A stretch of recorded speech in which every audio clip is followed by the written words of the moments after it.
Hello, family. My name is Joel Matos. I'm the owner of AlphaCalibre Protection. Today, we have the privilege of having our security officers here with us. They have real-life knowledge in the field, real-life experiences.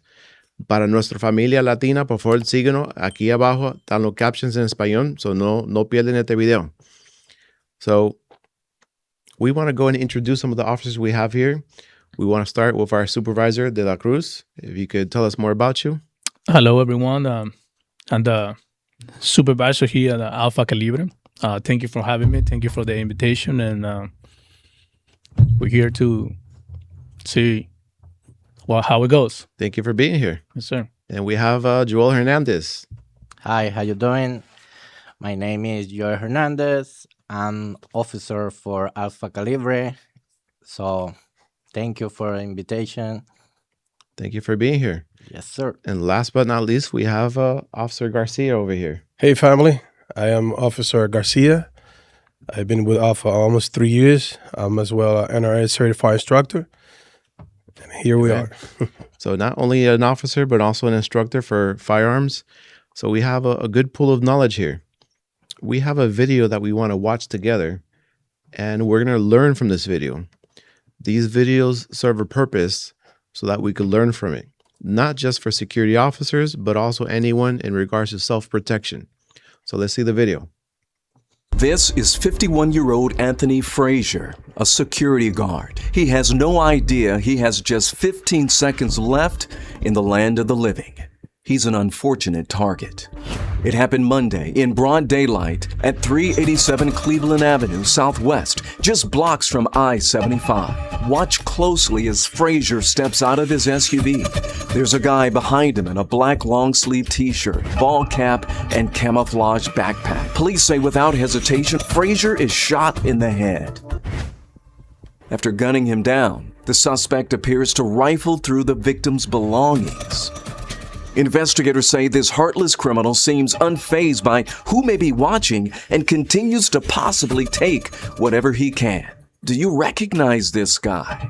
As he walks away, notice the witness who saw it all go down sitting on the curb. He didn't run as the unknown shooter walks by. He appears to acknowledge him. The witness sits there even after the suspect appears to drop a handgun. Then that witness walks by the victim, shaking his head.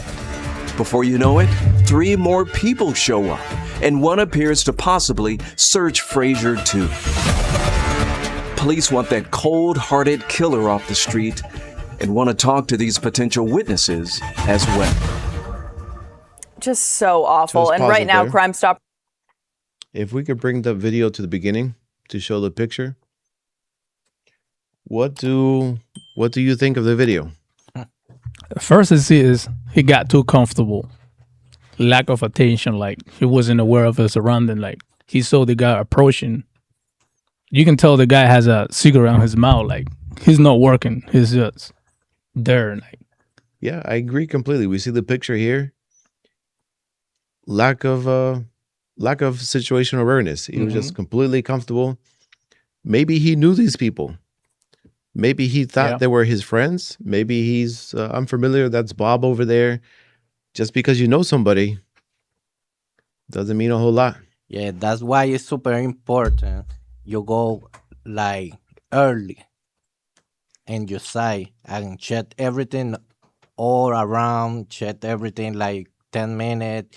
You go 10 minutes early and check around all for you see the potential, people doing something wrong, suspicious. Yeah. Let me ask my fellow officers. If you see somebody walk past you, what's the biggest mistake he made here? When somebody walked past you, did he look at him? Go ahead. The first thing you need to have is situational awareness. And there is a difference in between a professional security officer that takes training and this guy right here. You can tell he has no training. Usually if you're going to look at your phone or take notes, some sites requires patrol log or incident report. If you're going to take notes or whatever, you need to have your back cover. Usually you take the wall so you can have a 180 degree The view. Yeah, 180-degree view, and you have your back protect at least, you know. And he giving the bag to this guy. Probably he knows, or probably he don't know them, you know. And no situation awareness, no training, and it's not even professional. He's smoking while on duty there, you know, and it's So far we see a couple different things. Level professionalism, smoking while on duty. It goes aside. Like he can read their body language. You can tell the guy by the way he's walking, he's up to no good. You can tell by the way he's walking. So if you like he say, if you have a training, you can tell by his body language that we're up to something there. So definitely. yeah, I can see the guys. He's sizing him before everything, Sizing him up. and he didn't even notice it, you know. Yeah, so no situational awareness, too comfortable in the site, level of professionalism is not there. And you could tell by watching this video, the training is not where it should be. This was a security officer that met the minimum standards. When you work out there, it's your life on the line. And he did not have this in his mind at that time. Those last few seconds of his life, he didn't even realize what happened. Yeah, you can tell he don't even have professional equipment, no professional gear. You know, you can tell by far this is just, you know, not even a regular security officer, just, you know, somebody that they're doing a security officer job. So I want to remind any security officer that might be watching this, or anyone who's open and carrying, especially, if you have a firearm and you're displaying that firearm, that's another reason to be extremely cautious. If someone walks near you, then you better watch them. You better turn your eyes and say, "Hey, how you doing? Good morning." Yeah. Greet that person. When you give that person specific attention, you're acknowledging them. But when you avoid them completely and say, "Oh, I'm just minding my own business," that other person took advantage of this big time. Yeah, and that is another point here that we have to mention. When you go into work, you get ready before you get there. You can tell this guy, he just parked there and he's preparing to go to work. And when you work security, you're going to be on post, you're going to be on duty. You got to make sure you be prepared. You got to get ready before you get to your post. And that's important because once you park there, once you open that door, you're on duty. And you got to pay attention to everything. And you can tell this guy, he just, I just got here. Let me get ready now. He probably get ready while on duty, while on the clock. Yeah, And it doesn't work like that. you could tell, he's finishing his cigarette, tucking his shirt in. Yeah. Also, the place he chose to park is not the best place to park. Yeah. Maybe he parked there because there's a camera.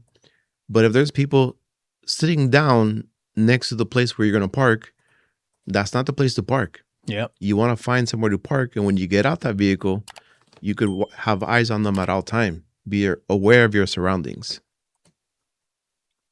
What about the bystanders? What do you... I had a question. He had a ski mask because this is the red flag. He covered his face. For me, it's a big red flag. So definitely when the officer get out the car, he need look 360. You could tell he had something on his face. So just a simple fact, somebody walking in broad daylight, something covering their face should have also been an indicator. But for my fellow officers here, what about the bystanders? What message does this tell us about bystanders when we're working? And if something happens to us, should we rely on bystanders to help us?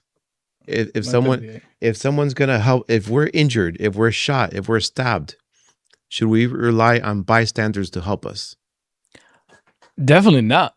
You should have a plan B. You should have a in my like what I do. I always carry up iWatch with me, which I have programmed to just press a button and it will call 911. You need to make a plan for when you're injured. Like you need to know what's going to happen with you. Like I say, I always carry my iWatch with me. All I have to do is long press a button and it will call 911 for me. Yeah. I'm not going nowhere without without my watch because of that. Even if I'm not on duty, like in my regular, days, I carry that with me all the time just because of that. I think the message that I'm kind of trying to get across is at the end of the day, this profession is the dangerous profession. Yeah. Whether you work in security or you work in law enforcement, it's very dangerous. We can't rely on others. We're expected to be self-sufficient to deal with the danger, to face that danger head on. It's a sad reality that bystanders sometimes don't want to be involved. Yeah. They might run away from the situation. They might laugh at you. Or like we see in this video, they'll take that opportunity to rob you. They robbed this security officer when he was on the ground, laying there. They took his gun, his wallet, his money.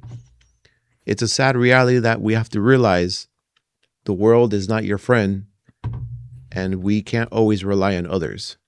And like you said before, they probably know each other. So this security guy probably think that those are friends. Yeah. And look what happened after that. Mhm. Yeah, So you cannot, while on duty, nobody is your friend.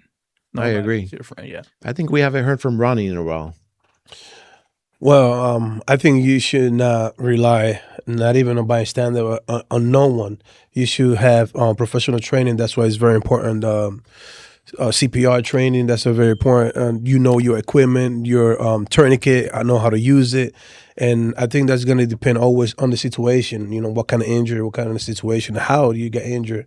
You know, because on this guy, there's nothing he can do. He's shot on the back of his head. So there's no way he can, whatever training he had on medical or CPR or tourniquet, whatever, there's no way he was going to use that because he's already gone. I But agree. let's say you get injured on your arms, your legs, or anything. With that, you can do something, with the training that you have. Yeah. It's always dependent on the situation. I do want to add that there still are some good people in this world.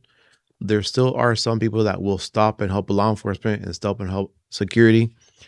But we can't assume that there's always going to be a good person there to help us, to call the police or get us help.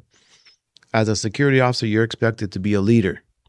And of course, whenever we have the opportunity, we can rely on other people to help us and give them tasks that will help us. Correct. I want to go ahead and thank my officers for being here. We appreciate your service. You are the reason why clients decide to stay with us. The training that you have, the image that you have, the quality. This is why we're excelling and we retain clients because of the officers that we have. Thank you for taking some time out to be here today. And for our viewers, thank you for being here. Cruz, do you have any final words for us? No, thank you.